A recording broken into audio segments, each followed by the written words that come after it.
Hi guys! Gagawa na naman tayo ng veggie ball pero hindi siya mukhang balls. Gets niyo ba ako?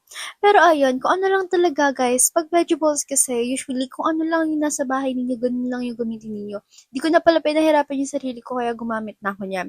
At masarap siya, I swear guys. Palagi na lang ako may I swear kasi nga totoong masarap siya.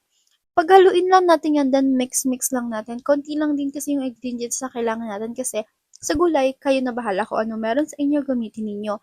And then, lagay lang tayo ng flour and then ng water.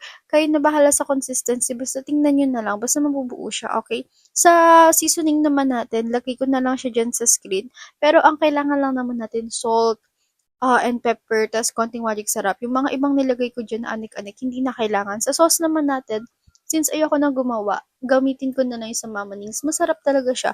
Sweet and spicy pala siya. Hindi ito sponsored, guys, ha? Pero masarap talaga siya. Konti lang yung kailangan natin. Tapos, good to go na siya. Kita nyo, sobrang dali niyang na-pliff. Kasi nga, maganda yung consistency ng ating butter.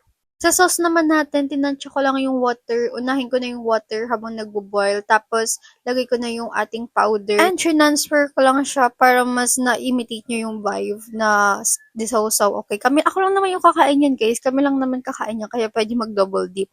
And tingnan nyo yung luto ng, ayan yung luto ko, maliit.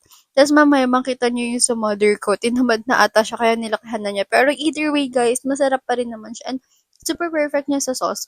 If di kayo mahilig sa sauce, without sauce, masarap pa din siya guys.